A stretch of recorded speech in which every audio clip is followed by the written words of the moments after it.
If you're looking for a big pet snake, you're not gonna buy a Kenyan Sand Boa. But if you're looking for a big Kenyan Sand Boa, I think this is one of the few examples you're gonna see. And the weird thing is, this actually isn't even that big compared to what they apparently get to, but it's like the large ones don't even exist. Basically, if you Google Kenyan Sand Boa care and stuff, you might see stuff that says they get up to 900 grams and 2 pounds as females, while males get smaller. This is a female, but she's only 550 grams, which is 1.2 pounds, and that's basically only halfway to what they apparently get to. But when I explore like YouTube and Instagram and stuff, I've been looking for large Kenyan Sand Boas, at least as big as this, and they hardly seem to even exist. Basically, they're all these little tiny babies, they're all less than a foot long, and most of them are probably only a couple hundred grams at most. So I'm trying to figure out like, where are all these big Kenyan Sand Boas? So before that, just a little bit about the species. They've always stood out to me as a snake to keep because even though they're not too hard to find, they are super different from all the others out there. They burrow, which most snakes that are kept do not. They also have these really bizarre scales where it goes from extremely smooth up top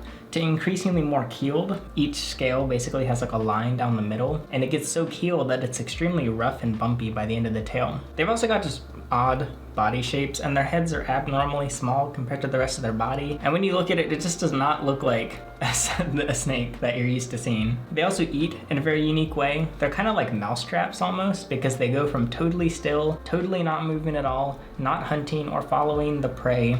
They literally just sit there, and then when the moment's right, they just snap all of a sudden, and it's pretty cool. But that is not what we're here to talk about. We're here to talk about where all the big boas are, because this one apparently isn't even that big. But then, yeah, like I said, look at all the top sand boa videos on YouTube. Admittedly, a lot of them are just mine, so that's not a good example, but look at everyone else's. There's very few where they're this big or larger. Go on hashtag Kenyan Sand Boas on Instagram, and they're just all so small. So I've got 4 of my own theories as to why this is, but I'm curious about your opinions as well. So leave them after you listen to my theories and if you think any of mine are right, or if I'm completely wrong and just missing something. My first theory is that they're simply too new to the trade. The thing is, they're not that new. Lots of snake species have been in the pet trade for way longer than I've even existed. But sand boas, even though they also have been around for a long time, I mean, they've been on the earth for a while, and also they've been wild caught for a while and kept, they definitely are kind of exploding, not even exploding, just increasing in popularity in probably the past decade or so. I'm sure many people kept them before this, but now is when you're gonna start seeing a lot more. So for that reason, a lot of people are simply flooding social media and flooding sites to sell them with babies because they're being newly produced and newly purchased. I went on Morph Market to see what sand boas were available, and there's only 2 available on the entire site that are older than 2 years, which is kind of weird. If you go to the sold tab, there are more, but two that are over 2 years old. If you look up ball pythons, you're gonna find tons that are adults that are 5 years, maybe even 10 years old on there. So for that reason, it might just be so saturated with babies that we're not seeing many adults, and that's kind of all that's seen. But this just doesn't really seem to make sense to me. Which brings me on to theory number 2, and that is that all of the adults are being held for breeding. This oftentimes happens with female animals of certain species because breeders are gonna wanna hold on to those that are more valuable and that are very important for the breeding. Because you can use one male to breed with multiple female animals, but you're gonna need multiple females if you wanna produce a lot more animals. And because the female Kenyan Sand Boas are the ones that get bigger, like this one, maybe they're just holding on to the females. This one was a pet that had to be rehomed just for unrelated circumstances to the animal. Yeah, they had to get rid of it.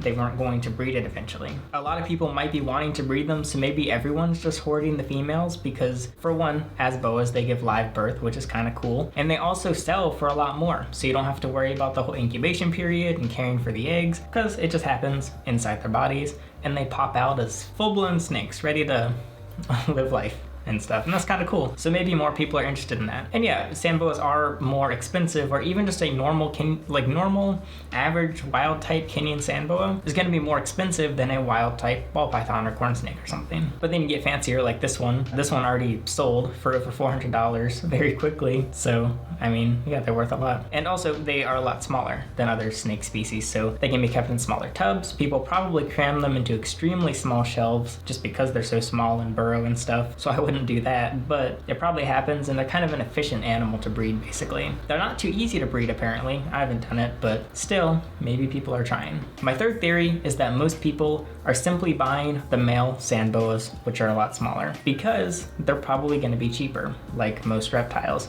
The females are oftentimes more expensive because the breeders are going to be seeking those out. And like I said, the same reason as before, where like two ball python morphs might be the exact same, but one is male and one is female, and that female is like $50 extra, $100 extra, even $300 or $400 extra, depending on just how fancy that morph is and how many people are looking for it. So maybe it's the same with sand boas, but I'm not really sure, because I'm sure many of you out there do have female sand boas. I mean, I had a personal female sand boa, Ember, who I ended up rehoming. I did a video on why I rehomed her if you want to watch that, but she was a female and she was pretty cheap too. Where did I get her? Now I can't remember where I got her from. It was just some random breeder, I guess. So they were selling females.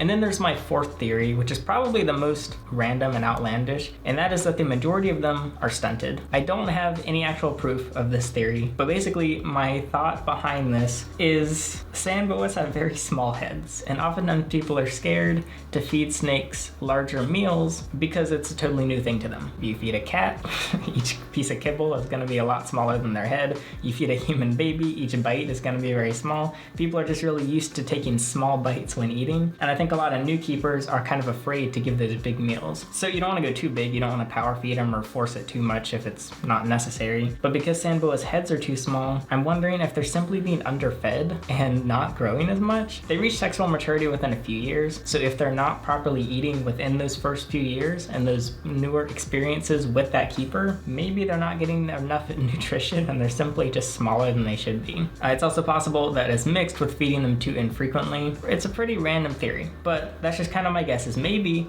because there do seem to be a lot of older sand boas still in videos and stuff, so maybe that's why. But most of the YouTube videos, they're like 2 years, like there's very few sand boa videos where the video is older than 2 or 3 years. There are videos from 4, 5, even 10 years ago. Like there's a sand boa unboxing that I saw from 8 years ago, and they were babies in the videos, meaning that they should be adults now, but I can't find any updated videos. I guess the fifth theory could be that they're all just dying.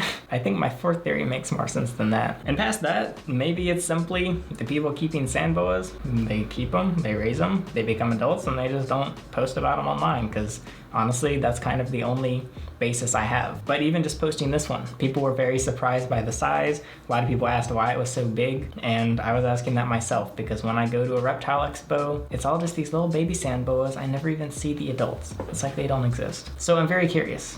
Why? Can someone tell me? Do you have any better ideas? Please solve the mystery. Maybe it's very simple and it's totally going over my head. But regardless, this sand boa is kind of cute. It's unfrozen thawed, likes to eat. I don't know why I'm trying to sell it to you. It's already sold, it just hasn't shipped yet. So I've only seen literally 2 to 4 adult sand boas in person and a handful online. Is it because they're too newly kept? Because they're being held back for breeding? Because most people buy males or sell males? Or are they all just stunted? Or is it something else? Let me know. But I just wanted to show off the sand boa as well, because it's kind of cool. And it's cute, kinda. Its eyes are kind of beady. Kind of reminds me of like little mouse eyes. Well, that's it for this video. I have a lot of sand boa videos if you want to check them out. Some are older and I should honestly just redo them, so maybe you shouldn't watch those because they're pretty bad. Like somehow worse than my current videos. So that's it for this video. I'm Alex, and thanks for watching.